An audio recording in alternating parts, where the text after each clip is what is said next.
fortifying eastern flank of NATO? I'm starting to sound like a broken record here, but again, I do not want to get ahead of hypotheticals or get into a tit for tat of potential actions. What I can say is that we will determine what happened and we will determine what appropriate next steps to take. We are engaging directly with our partners in the Polish government. I don't have specifics to offer in terms of who and at what level. But like I said, Poland is an important partner, an important NATO ally, and so we are continuing to work through these process and engage on them. A follow-up: will Secretary Blinken want to talk to Minister Rao? Is a contact at this level possible? I don't have any calls to preview or read out yet, for that matter. So I'm just not going to get ahead of that process in the back. So not getting into hypotheticals, but President Biden did say. And Secretary Blinken also have repeatedly said that U.S. gonna defend every inch of NATO territory. So can you just repeat it today, as in principle? And do you have any reaction to just the overall attack, the barrage from Russia today? It's been reported that it's the largest one so far, largest missile attack. Do you have any reaction to that? Yeah, I think I spoke to this a little bit in responding to Alex's question. But first, to your first question, of course, we stand by NATO and our NATO allies and partners. This administration views NATO as one of the most important transatlantic defensive alliances out there.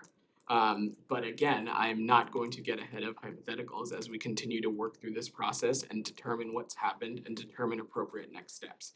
On the barrage of strikes that we saw take place in Kyiv, as I said, while President Zelensky spoke at the G20 about a path to a just peace and for ending this war, what we saw was Russia unleash a barrage of attacks that have killed civilians and destroyed critical infrastructure. And it is no surprise that after the Ukrainian liberation of Kherson, that Russia has gone down the path of attempting yet again to plunge Ukrainian civilians into darkness.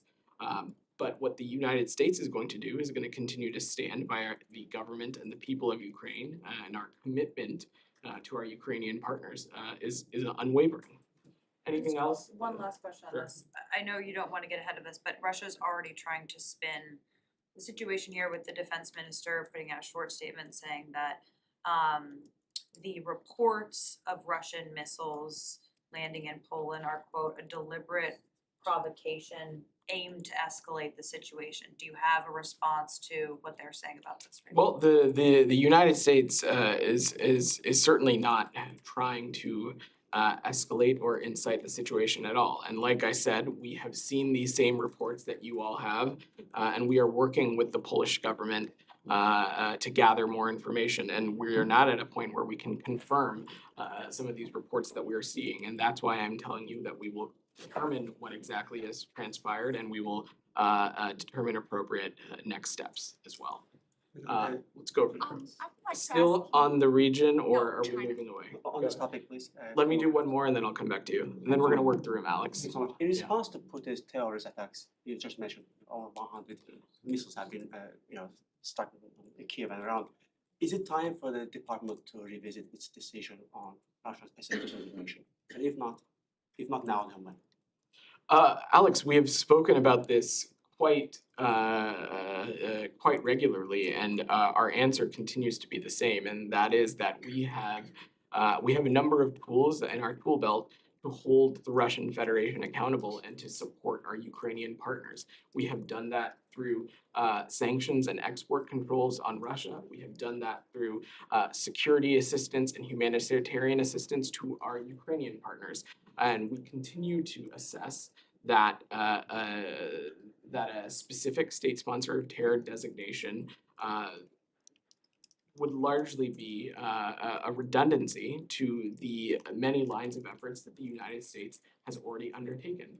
Additionally, as I said to you about this a couple of weeks ago, it's been raised to us that a number of humanitarian organizations operating in the region, it would make their work more difficult if a specific state sponsor of terror designation were to take place. But I will remind you that we have continued to do everything possible to support our Ukrainian partners, including additional drawdowns earlier this month, as well as USAI packages. And we've continued to take steps to support our Ukrainian partners and to bolster their efforts to defend their sovereignty and defend their territorial integrity. I will also add that our sanctions and export controls are having a direct impact on the Russian economy and the Russian Federation. And so we will continue pursuing these lines of efforts as well. And let's not forget I'm gonna Moldova as work well. the room, Moldova also Alex. got impacted today. I'm going to work through, and we've gotten a lot of questions. Go ahead. Thank you. Could you confirm that Secretary Blinken is going to visit China early next year, and what is going to be his mission? So in the follow-up of President Biden's bilateral meeting with President Xi, it was determined that Secretary Blinken will travel to China at some point, and currently we are working diligently with our counterparts in the PRC to schedule a visit, which is tentatively planned for early next year, but I'm not at a point to offer any additional specifics on that. And then in terms of the talks between the United States and China, which have been suspended, do you have a time frame? When are they going to resume, especially the climate talk? Has it started already? I don't have a specific time frame for you. I will note that Special Envoy Kerry has been engaging directly with his counterparts in Sharm el-Sheikh at the COP27 conference. But to take a little bit of a step back, both President Biden underscored that the United States and China must work together to address some of these transnational challenges, including addressing climate change, addressing health security, addressing global food security, and global macroeconomic stability. I don't have a specific timeline to offer, but this was a key point of the bilateral talk. And President Biden told President Xi in detail that the one China policy hasn't changed. Does it mean Taiwan is part of China? And is this message you are going to convey to Taiwan after the summit? Well, President Biden was quite clear in his remarks and in his press conference that our one China policy has not changed, and that we oppose any unilateral changes to the status quo and have a commitment to maintaining peace and stability across the Taiwan Strait. Our position remains the same. We have this longstanding one China policy, which is governed by the Taiwan Relations Act, the 3 joint communiques, and the 6 assurances. Gita, Thank you, Vedant. still on Asia or no. drifting away? Shifting away, you on. Go ahead. Special Envoy Rob Malley was in Paris today, meeting with his counterparts from France, Britain, and Germany. Do you have a readout of the meeting? I don't have any specifics to offer, but what I can say is that I can confirm that Special Envoy Malley is in Paris meeting with E3 partners, discussing a wide range of issues, but don't have any other specifics to offer. So it's not just a one-day trip? Or I don't have additional specifics to his travel, but I can confirm that he is in Paris meeting with with our E3 partners. Also, it's about 2 weeks now since Vice President Kamala Harris announced that the U.S. will support expulsion of Iran from the UN Commission on the Status of Women. Has there been any movement on that front? So, let me see if I believe I thought I had an update for you on this.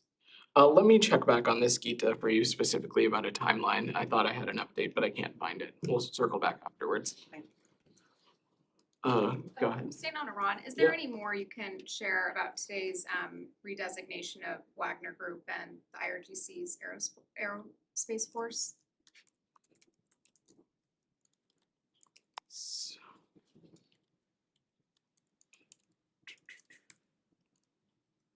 Yeah, so today, the Department of State and in conjunction with the Department of Treasury imposed sanctions on 8 targets in response to Iran's support for Russia's war on Ukraine, which included Tehran's transfer of unmanned aerial vehicles to Russia, which are being used by Moscow to strike civilian infrastructure and cities in Ukraine. We designated a total of 3 Iranian entities, including those manufacturing and delivering the UAVs supplied by Iran to Russia. That includes the Islamic Revolutionary Guard Corps' aerospace forces. It also includes Codes Aviation, and Treasury is also designating Shahed Aviation Industries Research Center. We are designating these actions include third-party designations involved in the transfer of Iranian UAVs to Russia. And this is, again, in the line of that we have been warning since July that Iran is planning to sell UAVs to Russia for use against Ukraine. We exposed this publicly, and this action is our latest effort to implement and enforce all U.S. sanctions on both the Russian and Iranian arms trade and to make it harder for Iran to sell these weapons. Dylan? Yeah, if we go back to China for 1 second, you mentioned health security just now when talking about the topics that were discussed. The president, the White House, they said that this was a topic that was discussed with the president and President Xi. Could you just expand maybe a little bit on what that means exactly, health security? What are some details of that and what's working on there?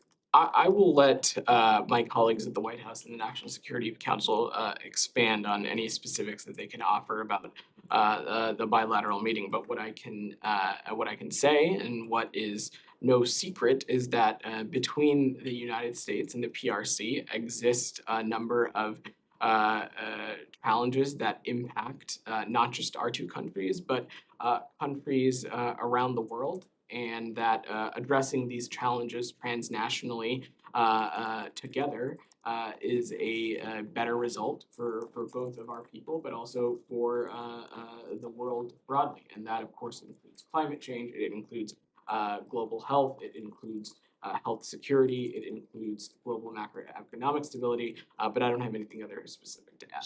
So does that not include things related to COVID-19, the origin of the COVID pandemic? Is that something that's on the radar for when Secretary Blinken will be visiting next year? Of course, global health security is on the agenda and on the radar, and of course, ensuring that as a planet, we are best prepped for any future public health crisis that may transpire.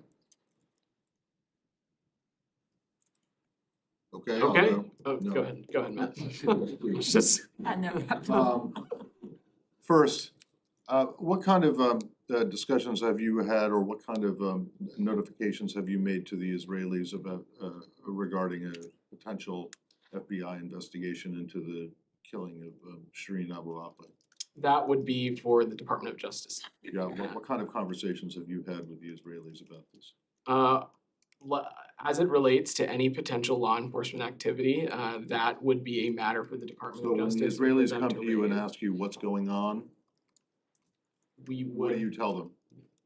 it is for the Department of Justice to speak to law enforcement and Is any there an investigation investigation, matters. as far as you know, that the FBI is conducting into this? That is for the Department of Justice to speak to. I'm not gonna get into that from here.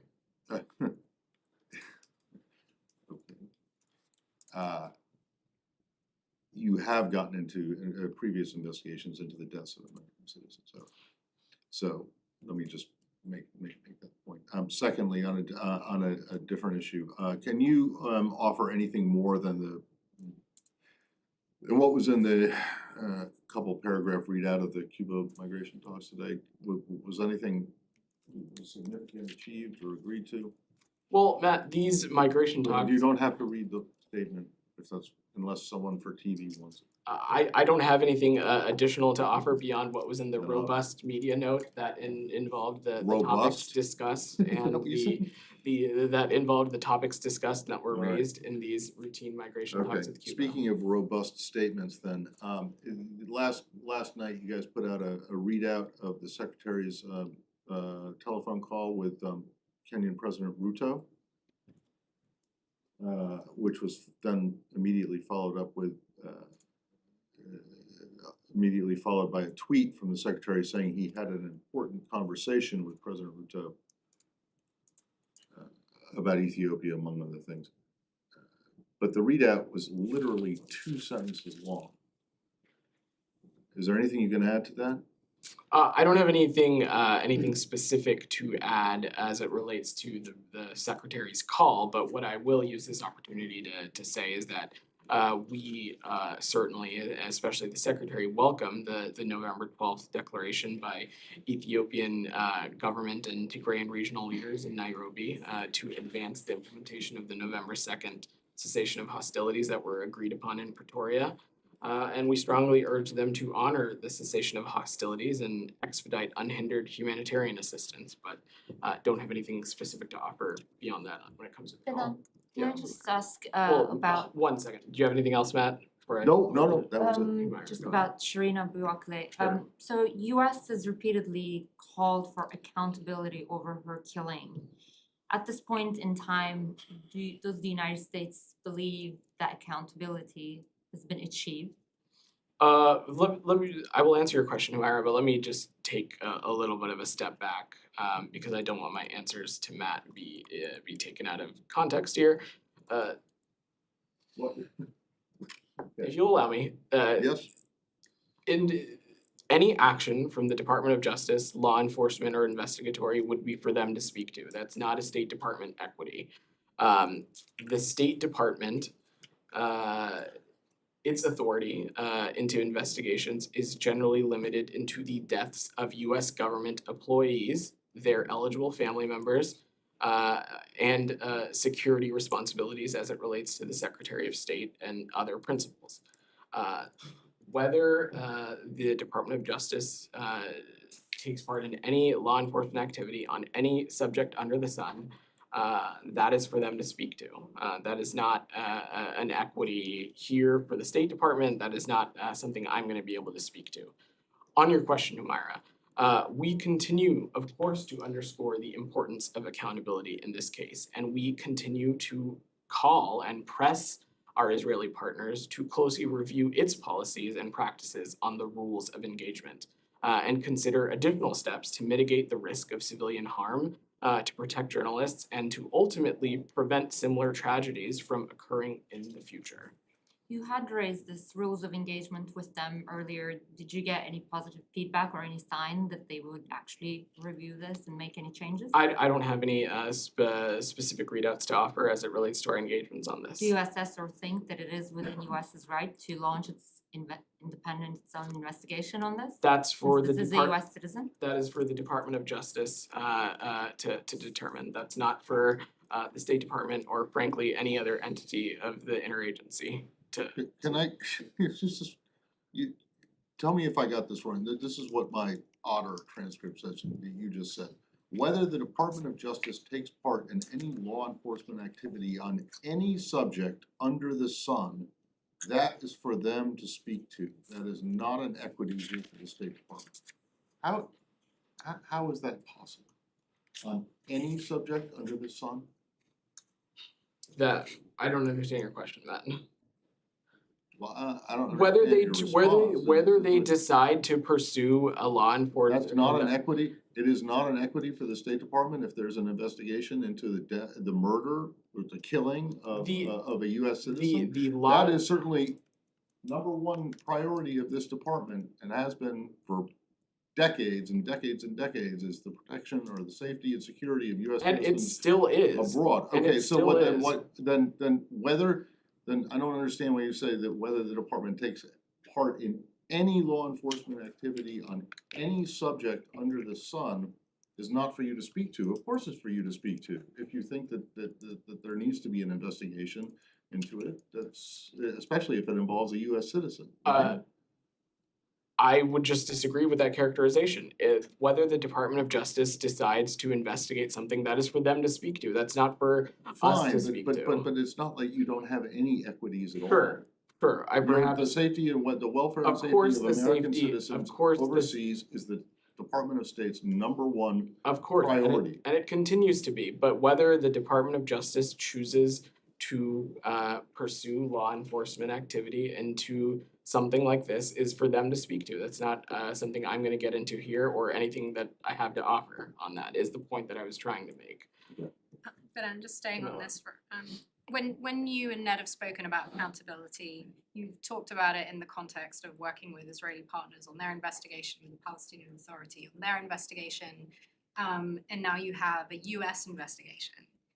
So there seems to have been a shift in what this department thinks and what the Justice Department is doing. Would you characterize an FBI investigation as unusual or unprecedented with what they're doing with Israel? And also, did the Department of Justice give this department a heads up that that's what they were going to do? I'm just not going to characterize that one way or the other, and I don't have any interagency conversations to read out specifically. In the back. Yeah, I'm curious because yesterday the White House said in its readout from the meeting between Presidents Biden and Xi that they both underscored their opposition to the threat of use of nuclear weapons in Ukraine, but the Chinese readout didn't include that. Do you have any comment on that?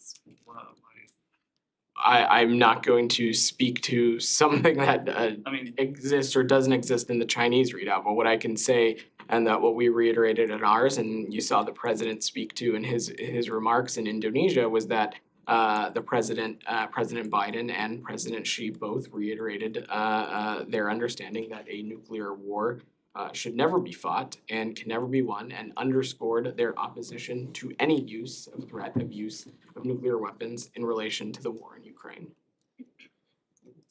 Go ahead, Alex. Moldova was also impacted by Russian massive missile attacks today, as you know. Can you repeat the first part of your question? Moldova also got impacted by Russian massive attacks today.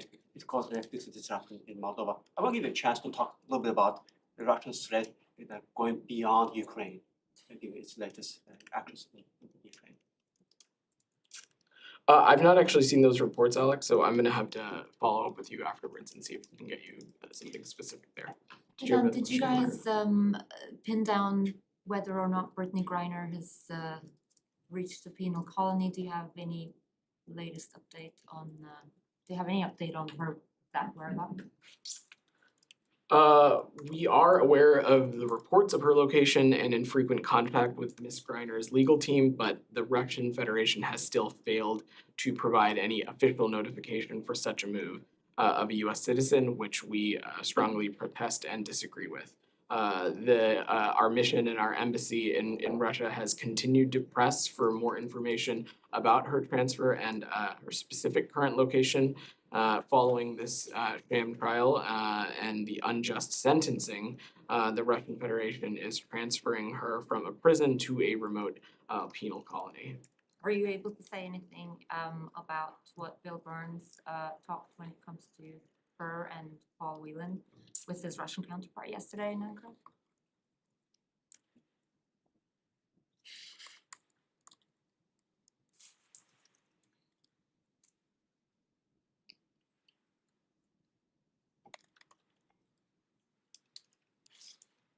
So from the very beginning, we have been very open about the fact that we have channels to communicate with Russia on managing risk, especially nuclear risk and risks to strategic stability. And as part of that effort, CIA Director Bill Burns went to Ankara to meet with his Russian intelligence counterpart.